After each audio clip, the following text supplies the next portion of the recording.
I was walking down the street the other day. I was going out for a walk and then I had to go into a store before I came home.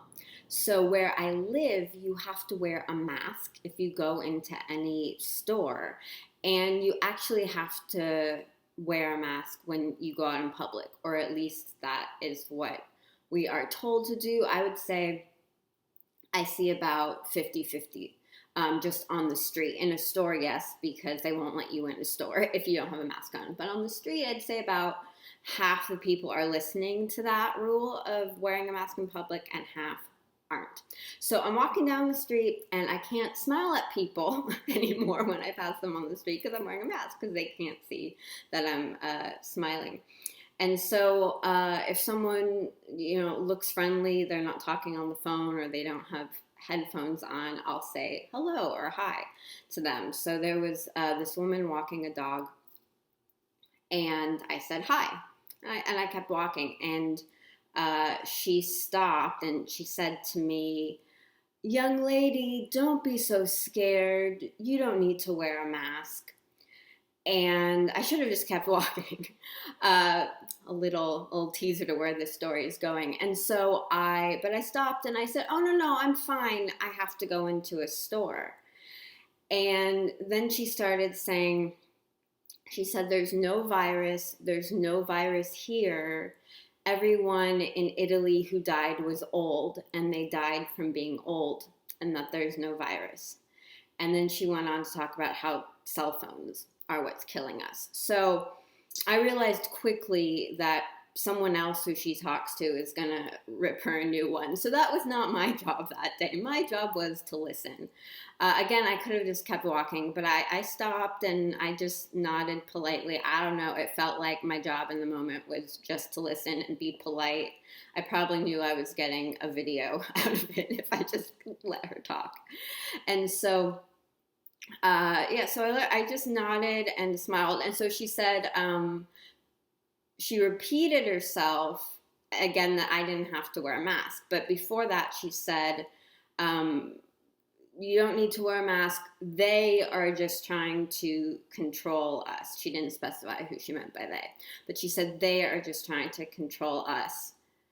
And she told me, "Don't wear a mask." So they are trying to control us, but she is telling a stranger what to do. And I don't know why I even bothered, but I repeated to myself and I said, "I have to go into a store. They won't let you in a store without a mask." And she said, "Well, just put it on before you go into the store." And I said, "No, I don't like taking it on and off. It's just easier to put it on." So again, I'm talking to crazy right now. I'm talking to a crazy lady. I'm trying to justify myself. But my thing with the mask is, or with wearing masks is, they're making people touch their face more from what I saw. So, when the pandemic started, the two most common sense things, which you can do anyways to protect yourself against germs and viruses, is wash your hands and don't touch your face. Very logical. Do I think that the virus is more severe than just any normal cold or flu viruses that are going around? Of course I do. But again, you can still use common sense no matter how severe or not severe it is. And so my only issue with wearing masks is I see how much people are touching their faces more because they're taking them on and off. They're adjusting them. And that's breaking number one rule of common sense for me to avoid infecting yourself. So I have no problem wearing a mask. It's almost become like common courtesy at this point from my point of view.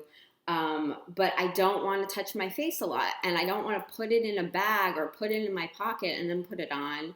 It seems like it's really defeating the purpose, if there's any purpose in general. But if I'm in any way protecting myself or other people, I'm fine with doing it. I'm just not going to be fiddling with it a lot. I'm going to put it on before I leave the house and not touch it until I get home. That was kind of a tangent. But basically, she was telling me what to do after she was criticizing they are just trying to control us.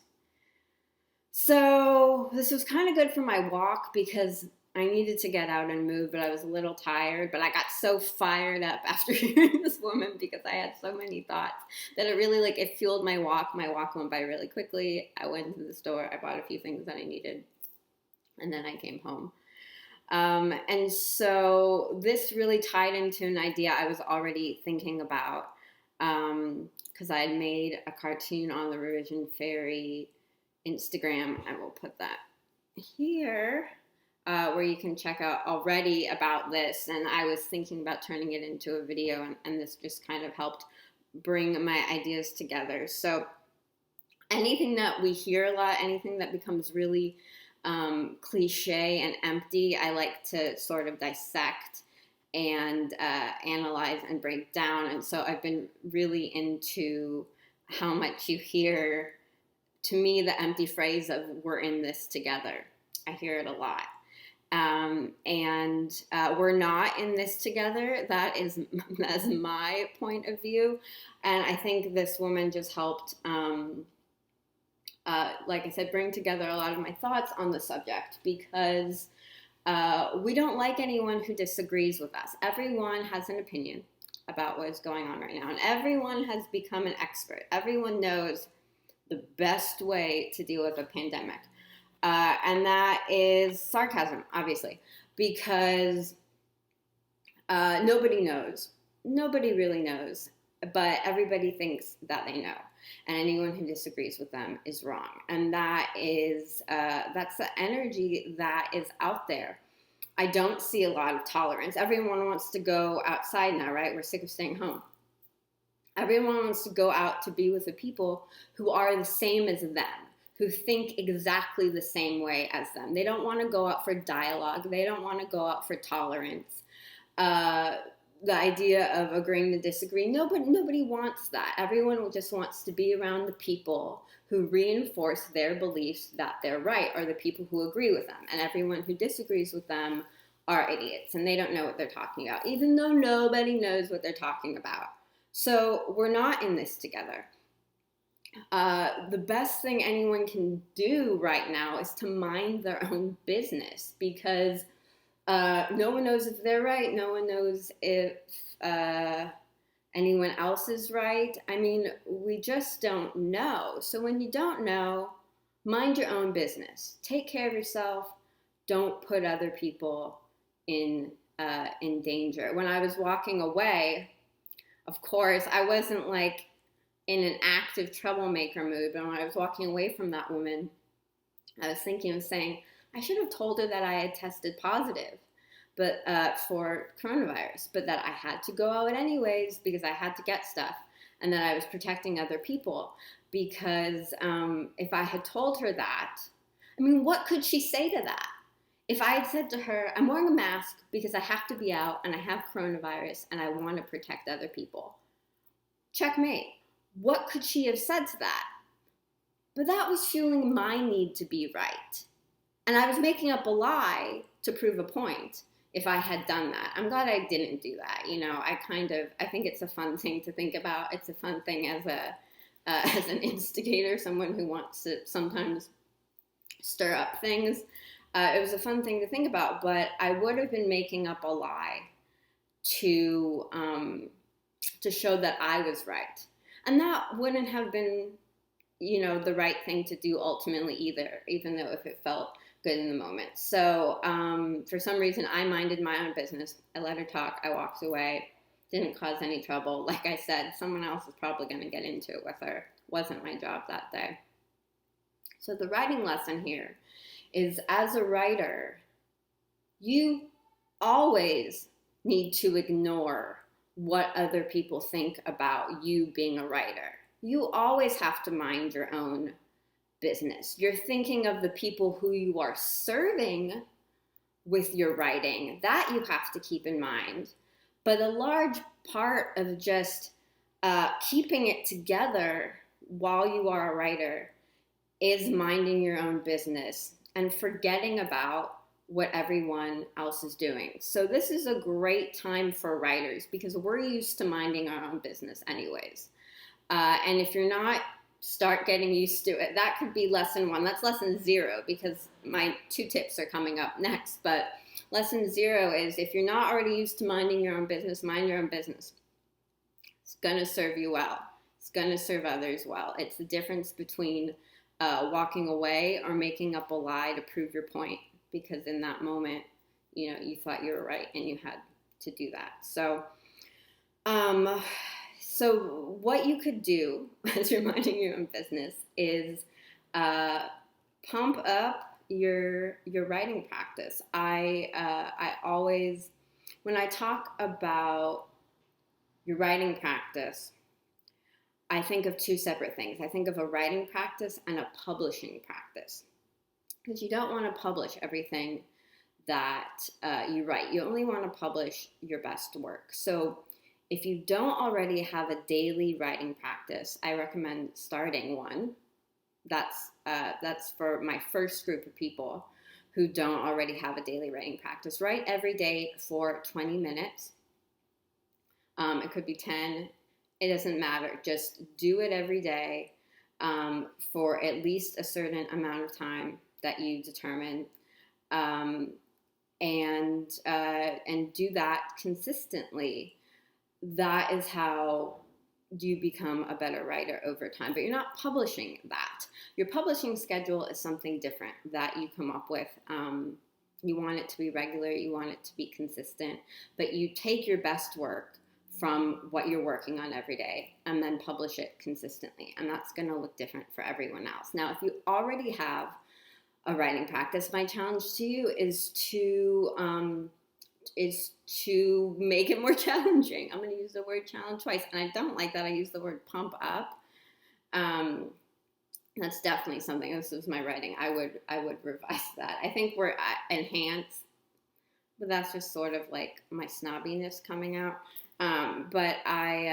This is for enhancing your writing practice. Find a way to challenge yourself more, even if you do write every day. Find a way to challenge yourself more. Try a different type of writing. Even if you're not a fiction writer, try fiction writing for fun. My cartoons was that I kind of stopped doing at the beginning of the pandemic, but I'm getting back into now that I feel more comfortable. And now I have 2 Instagrams for this channel. I have I'll put them here.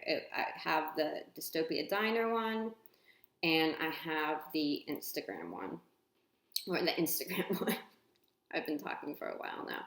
I have the Dystopia Diner one, and I have the Revision Fairy one, where my cartoons helped me challenge my writing practice, because there's a visual element as well as I'm toying around with my actual writing ideas. So if you don't already have a writing practice, start one. If you have a writing practice already, challenge yourself to make it a little bit different, push yourself a little bit further, and then get on that regular, consistent publishing routine so that you publish your best work that you come up with from the giant pool of writing things that you have to choose from. And all of that work gets done because you mind your own business, and you do your work because you know to not focus on the people who have opinions about you being a writer, and you're focusing on the people who you can serve through your writing. So if you're not already subscribed to the Revision Fairy channel, my publishing schedule is all over the place. I'm still figuring it out. I definitely publish a bunch of videos, 1 to 4 at the beginning of every month, and then I go rogue and I'm publishing ones in between too when I feel like them. So there's no better time than to subscribe by hitting the red subscribe button below the video and tapping the notification bell, because my publishing schedule is a little random right now. So if you hit the notification bell when you subscribe, you'll get a note letting you know that I've published a new video for you. So do that. And if you like this video, if you agree that we are not in this together, and that is okay, and that is great news for writers, give this video a thumbs up, and I will talk with you very soon.